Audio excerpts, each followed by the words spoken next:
सततची नापिकी, वाढते कर्ज आणि वीज बिलांचा बोजा यामुळे त्रस्त झालेल्या कारंजा तालुक्यातील शेतकऱ्यांनी आता थेट आंदोलनाचा मार्ग स्वीकारला आहे.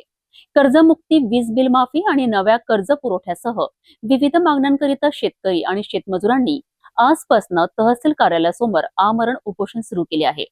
प्रशासनाविरोधात उभारलेल्या या एल्गारामुळे जिल्ह्यातील राजकीय आणि प्रशासकीय वर्तुळात खळबळ उडाली आहे.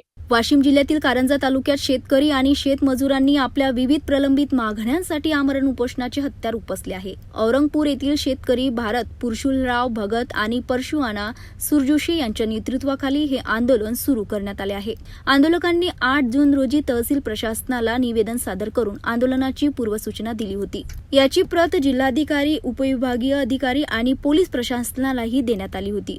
सततच्या नापिकीमुळे शेतकरी आर्थिक संकटात सापडला असून बँकचे कर्ज फेडणे आणि घरगुती वीज बिल भरणे अशक्य झाल्याचे आंदोलकांचे म्हणणे आहे. खरीप हंगामाच्या पार्श्वभूमीवर प्रति एकर 40,000 रुपये नवीन कर्ज देण्यात यावे किंवा संपूर्ण कर्जमुक्ती जाहीर करण्यात यावी, अशी प्रमुख मागणी शेतकऱ्यांनी केली आहे. याशिवाय गरीब शेतकरी आणि शेतमजुरांचे 200 युनिट पर्यंतचे घरगुती वीज बिल पूर्णपणे माफ करण्यात यावे, अशीही मागणी करण्यात आली आहे. महावितरणकडून काढण्यात आलेले मजुरांचे वीज मीटर तात्काळ पूर्ववत करावेत आणि कर्ज वाटपातील जाचक अटी रद्द करण्यात याव्या, अशी मागणी आंदोलकांनी केली आहे.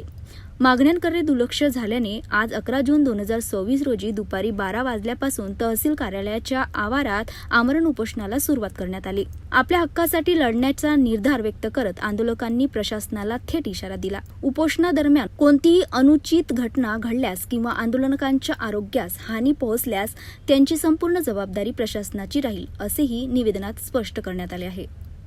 शेतकऱ्यांना पेरणीपूर्व एकरी 40,000 रुपये प्रमाणे कर्ज वाटप करावा. तसेच संपूर्ण कर्जमुक्ती सेवा सहकारी सोसायटी कामरगाव यांनी शेतकऱ्यांच्या धनादेशाचा दुरुपयोग केला आणि शेतकऱ्यांवर 138चे खोटे गुन्हे दाखल केले. हे सर्व गुन्हे मागे घेऊन शेतकऱ्यांना न्याय द्यावा. तसेच शेतकरी शेतमजुरांना 200 युनिटपर्यंत वीज विनामूल्य द्यावी.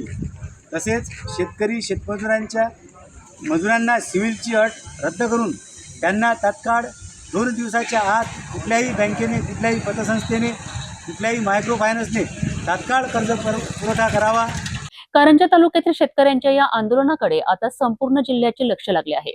प्रशासन या मागण्यांवर काय निर्णय घेते आणि आंदोलनाची पुढील दिशा काय असते हे पाहणे महत्त्वाचे ठरणार आहे. मात्र सध्या तरी आपल्या हक्कांसाठी शेतकरी रस्त्यावर उतरल्याचे चित्र कारंजात पाहायला मिळत आहे.